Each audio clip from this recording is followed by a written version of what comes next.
Hello everyone, welcome to my channel. कैसे हैं आप सब और आप सबकी स्टडी कैसी चल रही है। आई होप आप सबकी स्टडी बहुत अच्छी चल रही होगी फ्रेंड्स। और कई दिन से वीडियो नहीं आ रही है, टारगेट की वीडियोस फिर से पॉज हो गई हैं, फिर से रुक गई हैं। और कई दिन से मेरी तबीयत ख़राब थी, इस वजह से वीडियो मैं नहीं डाल पा रही थी। ठीक है ना फ्रेंड्स। और आप सबके कमेंट्स आ रहे थे लगातार टेलीग्राम में भी, और वैसे भी आपके जो मेरी पुरानी यूट्यूब वीडियोज़ हैं उन पर कमेंट आ रहे थे कि आप वीडियो अब क्यों नहीं डाल रही हो, आपके जो टारगेट्स हैं वो क्यों नहीं आ रहे हैं। तो फ्रेंड्स आप लोगों को बता दूं, ये मेरी बिल्कुल लास्ट वीडियो है। फाइनली मैं वीडियोस बंद कर रही हूँ। कब तक के लिए? जब तक कि मेरा एग्ज़ाम नहीं हो जाता है। क्योंकि फ्रेंड्स एक तो चीज़ है, मैं मैनेज नहीं कर पा रही हूँ। मेरे पास एक छोटा बेबी भी है और वही चीज़ें हैं, सारे काम हो जाते हैं तो फिर मुझे लास्ट में अपनी स्टडी को ही कॉम्प्रोमाइज़ करना पड़ता है। लास्ट में फिर हेल्थ इश्यूज़ हो जाते हैं, या तो मेरे साथ या फिर बेबी के साथ। तो उसके साथ भी बहुत सारा टाइम मेरा ऐसे ही निकल जाता है, और लास्ट में जो कॉम्प्रोमाइज़ करना पड़ता है वो स्टडी के साथ ही करना पड़ता है। इसीलिए मैंने सोचा है कि जब तक कि एग्ज़ाम नहीं हो जाता तब तक मैं अब कोई वीडियो नहीं पोस्ट करूँगी। जिस तरीके से टारगेट्स वीडियो बनाए जा रहे थे, आप उसी तरीके से टारगेट्स को आगे कंटिन्यू कर सकते हैं। आपके जो टॉपिक्स हैं, जैसे लिटरेचर में हम प्रीवियस ईयर क्वेश्चंस पढ़ रहे थे, शेक्सपियर हमने कंप्लीट कर लिया था, वर्ड्सवर्थ के क्वेश्चंस पढ़ रहे थे, तो आप उसको कंप्लीट कर सकते हैं। आगे आप वर्ड्सवर्थ के क्वेश्चंस कंप्लीट कीजिए, फिर उसके बाद आप जॉन मिल्टन के क्वेश्चंस कंप्लीट कर सकते हैं, फिर जॉन गाल्सवर्दी के क्वेश्चंस कंप्लीट कर सकते हैं। इसी तरीके से रेनन मार्टिन की एक एक करके, दो दो करके या चार चार करके, कम अगर है तो उतनी एक्सरसाइज आप कंप्लीट कर सकते हैं, या फिर टॉपिक वाइज आप ग्रामर को ले सकते हैं। उसी तरीके से आप वो कैप कर सकते हैं, और उसी तरीके से हर एक टॉपिक को आप कंप्लीट कर सकते हैं। ठीक है ना फ्रेंड्स। और इसके लिए सॉरी कि मुझे टारगेट वीडियोस फिर से छोड़ने पड़े। पिछली बार तो मैंने डे 50 तक फिर भी कंप्लीट किए थे, लेकिन इस बार डे 7 के बाद ही मुझे छोड़ने पड़े। इसका रीज़न एक तो ये भी है कि मैं मैनेज नहीं कर पा रही हूँ। दूसरा एक मेन रीज़न है, जो कि सबसे ज़्यादा इम्पोर्टेंट रीज़न है जिसकी वजह से मैं ये चीज़ छोड़ रही हूँ। क्योंकि मैंने अब तक पहले जितने भी एग्ज़ाम्स दिए हैं उन सब में बिल्कुल एट द एंड बॉर्डर पर आकर ही या फिर मेरिट से कुछ ही पॉइंट दूर मैं रह जाती हूँ, और उसका रिग्रेट मुझे हमेशा रहता है। तो मैं इस बार सोच रही हूँ कि जो रिग्रेट मुझे रहता है पिछले एग्जाम्स को ना कर पाने का, उसको अब मैं ख़त्म करना चाहती हूँ, मैं फिनिश करना चाहती हूँ। मेरे जो फेलियर्स हैं उनसे मुझे ये सीख मिली है कि इस बार मैं अपना 100 नहीं 200% देना चाहती हूँ। क्योंकि मैंने हर बार अपना 100% दिया है और मैंने हर चीज़ में फेलियर देखा है। आप सब लोग बहुत बार कमेंट करते हैं कि आपके जूनियर एडेड में इतने अच्छे मार्क्स हैं, आपका तो सिलेक्शन हो जाएगा, या फिर आपके बाकी एग्जाम्स में भी अच्छे मार्क्स हैं। यस, मैं मानती हूँ कि मेरे मार्क्स अच्छे आते हैं, लेकिन पता नहीं, इसको आप डेस्टिनी कह लीजिए, इसको आप लक कह लीजिए, कुछ भी कह लीजिए, मेरिट वहीं आकर रुकती है, मेरिट वहीं बॉर्डर पर रह जाती है। कभी भी यूपी टेट बोल रही हूँ, सॉरी, जो यूपी टीजीटी की मेरिट थी वो इतनी हाई नहीं गई थी जितनी 2021 में गई है। मैंने 91 क्वेश्चन करने के बाद अपने आप को श्योर मान लिया था कि yes, this time I am selected, कि मैं इस बार सिलेक्टेड हूँ। लेकिन वही चीज़ होती है कि 92 पर मेरिट गई, और लास्ट एक क्वेश्चन ना कर पाने का रिग्रेट हमेशा अब मेरे पास यही रहेगा कि काश मैं एक क्वेश्चन और सही कर लेती तो मैं भी मेरिट में होती, मैं भी सिलेक्टेड लिस्ट में होती। और ऐसा एक एग्ज़ाम नहीं है, ऐसे बहुत सारे एग्ज़ाम्स मैंने दिए हैं जिनमें मुझे यही एक चीज़ बार बार बार बार फॉलो हो रही है मेरे साथ। आप लोगों को बताती हूँ, मार्क्स मेरे हमेशा अच्छे रहते हैं सभी एग्ज़ाम्स में। आपको शायद मैंने पहले भी बताया है कि यूपी टेट में भी दोनों एग्ज़ाम मेरे पास हैं। यूपी टेट जूनियर में और यूपी टेट प्राइमरी में काफ़ी अच्छे मार्क्स हैं। 121 मार्क्स मुझे मिले हैं प्राइमरी में, और 111 मार्क्स मिले हैं मुझे जूनियर में। सी टेट में भी 106 और 102 मार्क्स हैं दोनों में। ये कंफर्म नहीं है कि प्राइमरी में कौन से हैं और जूनियर में कौन से, काफ़ी दिन हो गए एग्ज़ाम दिए हुए।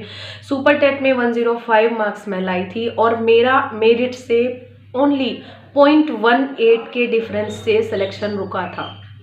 आप सोच सकते हैं 0.18 से सिलेक्शन का रुकना कितना दुख देता है। ठीक है। और उसके बाद 2016 वाला भी रिटन मैंने क्लियर किया। मैं इंटरव्यू देकर आई, इंटरव्यू देने के बाद जो फाइनल मेरिट आई उसमें फिर से मेरा सिलेक्शन नहीं हुआ, उसमें फिर से मुझे जगह नहीं मिली लिस्ट में। उसके बाद 2021 वाले पेपर की बात करते हैं, वही 91 मार्क्स मुझे मिले, और उसके बाद एक नंबर से, एक क्वेश्चन से कह लेंगे, क्योंकि नंबर तो नहीं बोलेंगे, क्योंकि एक क्वेश्चन जो था वो 4 नंबर का था। ठीक है।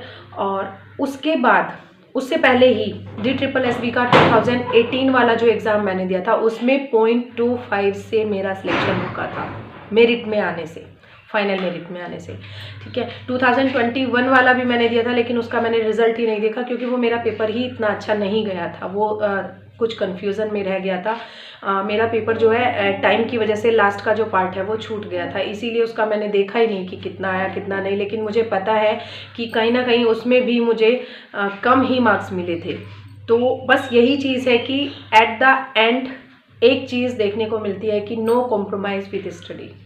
मुझे स्टडी के साथ कोई कॉम्प्रोमाइज़ नहीं करना है, भले ही मैं वीडियो ना बनाऊँ। मुझे क्या बेनिफिट है, आप लोग बताइए मुझे क्या बेनिफिट है। आप लोग बोलते हो कि आप अपने बेनिफिट के लिए वीडियो बनाते हो, इतना बेनिफिट नहीं होता है कि लोग मतलब मैं ये सोच रही हूँ कि मैं बहुत से लाखों पैसा इससे कमा रही हूँ और यहाँ से बहुत ज़्यादा अर्निंग मुझे हो रही है। इसीलिए वो तो ये था कि मैं अपनी स्टडी जर्नी आप लोगों के साथ शेयर करती थी, आप लोग इंटरेस्ट लेते थे, आप लोग मोटिवेट होते थे, मैं भी मोटिवेट होती थी। तो मैंने सोचा चलिए ठीक है आप लोगों के साथ शेयर करते हैं, ठीक है।